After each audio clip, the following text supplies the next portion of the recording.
There's a kind of discipline that makes people uncomfortable. Not because it's loud, not because it demands attention, but because it never stops. You've seen this person. They wake at the same hour. They move through the same sequence. They don't negotiate. They don't explain.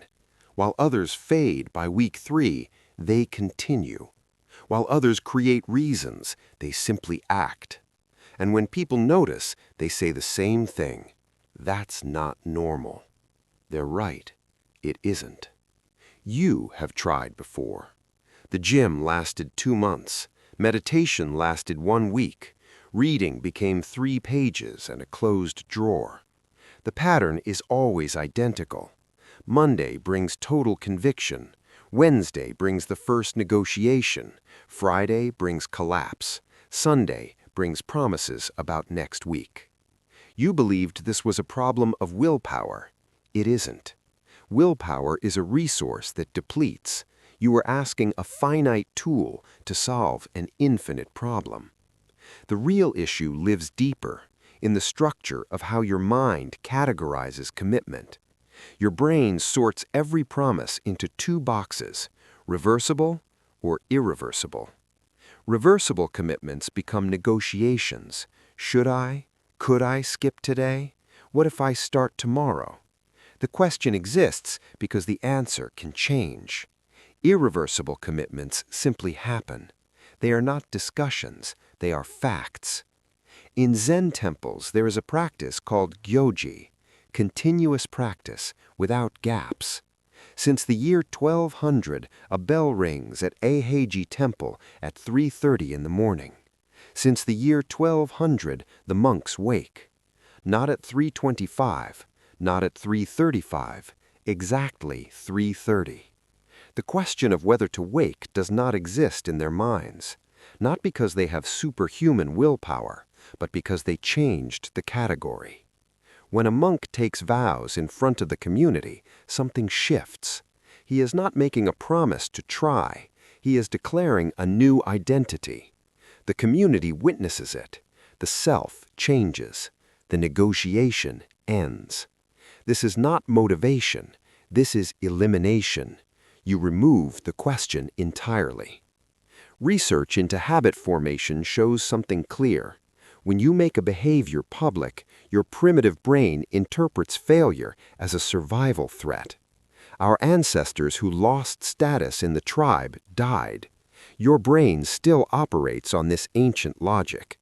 So you stop making private promises. You make public declarations. Not for external validation, but to weaponize your own biology against your inconsistency. You write it down. You sign it. You tell people. When the alarm sounds and your body resists exhaustion, you don't fight willpower against exhaustion. You feel the weight of having to admit you failed again. The declaration makes giving up more painful than continuing. This is the first principle. Make the commitment irreversible. But even with social pressure, you still fight a daily war. Your body doesn't care about your reputation. It wants sleep when it's tired. The public declaration ended the mental negotiation, but you're still deciding when. Morning or evening, now or after breakfast. This decision burns glucose. Energy that should fuel the practice is wasted choosing when to begin. So you eliminate time as a variable. You choose 1 hour, not because it's optimal, but because it's fixed. The Zen monks don't debate when to practice. The bell rings, they respond. The schedule is not a suggestion, it's a constant. When you practice at different times, your brain makes a new decision each day. When the time is fixed, there is nothing to decide. You simply move. Choose the hour that eliminates excuses. Early morning works because the world is asleep. No messages, no distractions, no reasons to delay. The first week will be difficult. Your body resists all new patterns. This is normal. By the second week, something shifts. You wake moments before the alarm. Your body begins preparing. By the 14th day, your feet touch the floor before your conscious mind engages. No thought, no decision, just movement. This is the second principle. Remove time as a negotiable variable. But there is one negotiation left. What will you do during that time? Some days meditation feels right. Other days you read. Sometimes you exercise. Your brain has found a new crack. It stopped arguing about when. Now it argues about what. This is where most discipline dies. Variety feels like freedom, but variety is where consistency collapses. Every time you change what you're doing, your brain makes micro-decisions, push-ups or stretching, which book, how long. Each small choice is an opening for your old patterns to return. So you lock it down completely. 20 push-ups, 10 minutes of meditation, 10 minutes of reading. Same order, same sequence, every single day. For 90 days. People will call this robotic. Let them. Robotic is the point. The third week, your mind goes to war. It screams for variety. This is boring. You're not a machine. Mix it up. Fourth week, something breaks. Not your discipline, but your resistance. The voice grows quieter. By week 6, you're halfway through the sequence before you realize you've started. The practice is moving itself. This is what people misunderstand about consistency. It's not about willpower lasting forever. It's about repetition until willpower is no longer needed. Your body learns the sequence like choreography. After approximately 66 days of identical repetition in the same context, the basal ganglia take over. The behavior becomes automatic. You are no longer deciding, you are simply doing. This is the third principle. Eliminate what from negotiation. Perfection is not required. Continuity is. The all-or-nothing mentality has destroyed more discipline than laziness ever could. You tell yourself, if I can't do the full practice, why do anything? If conditions aren't perfect, I'll wait. This creates gaps, and gaps are where your old self returns. Zen master Dogen wrote that practice must continue without even a moment of gap, because in that gap, all your old patterns crawl back in. A river never stops flowing. During drought, it may become a trickle, but it never stops. The moment it stops, it's no longer a river. It's a memory of where water used to be. Your practice is the same. The moment you create a gap, you are no longer practicing. You are someone who used to practice. So when obstacles arrive, and they will arrive, you adapt without stopping. Traveling for work? Push-ups in the hotel room, the airport bathroom, anywhere. No gym? The floor exists everywhere. Sick? 2 push-ups, 1 minute of meditation, 1 page. The sequence shrinks but never breaks. This is not about perfection. This is about the refusal to stop. Elite athletes have rest days, but those days are strategic, intentional, still part of the practice. They are never because of laziness, never because they don't feel like it. Rest is still movement toward the goal. Skipping because you're tired is not rest, it's retreat. This is the fourth principle.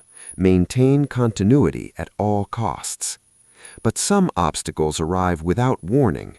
Your child gets sick. Your car breaks down. Your boss keeps you late. These are the killers.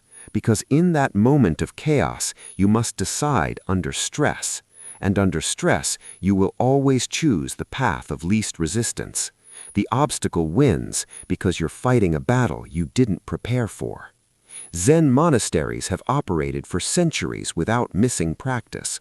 Earthquakes, wars, famines, the practice continues. How? They don't make decisions when obstacles arise. The answer already exists. When the meditation hall floods, they move to the dining hall. When the dining hall catches fire, they sit in the courtyard. No meeting, no discussion. The bell rings, the response is automatic. So you write down every obstacle that has ever broken your consistency, and you pre-solve each one. If it rains, I practice in the garage. If I have guests, I practice in the bathroom at 5 a.m. If I'm hungover, which shouldn't happen, I do 2 push-ups, 1 minute of meditation, 1 page. Each scenario has its predetermined response. When X happens, I do Y. No thinking, no negotiating, just execution. If it rains, I practice in the garage. If I have guests, I practice in the bathroom at 5 a.m. The power isn't just maintaining the sequence, it's that you stop wasting mental energy on decisions. Your brain knows that no matter what happens, the practice continues. This certainty changes your entire nervous system. When you pre-decide your actions, you remove decision fatigue from the critical moment. Your prefrontal cortex remains intact to execute, not decide. This is the 5th principle. Predetermine your responses to failure conditions. After 90 days of unbroken practice, something fundamental changes. You are no longer the same person.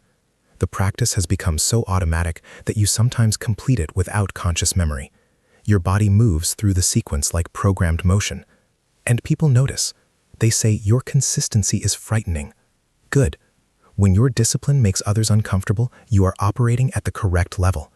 Your existence proves that what they call impossible is simply uncomfortable. So they will call you obsessive. They will say you need balance. They need you to slow down so they feel better about standing still. But you are not doing this for them. You are doing this because you have discovered something. Consistency is not about doing something every day.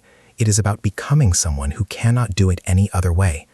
You are no longer someone who tries. You are someone who is. 5 principles, 1 outcome. Make the commitment irreversible through public declaration. Remove time as a variable through fixed scheduling. Eliminate what from negotiation through identical repetition. Maintain continuity by adapting without stopping. Predetermined responses to obstacles before they arrive.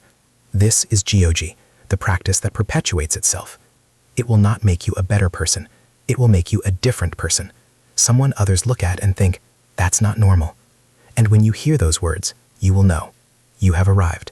Not because you are disciplined, but because you have become discipline itself. The question is no longer whether you will practice. The question no longer exists. Sit with this. Let it settle. Then decide what dies today and what begins tomorrow.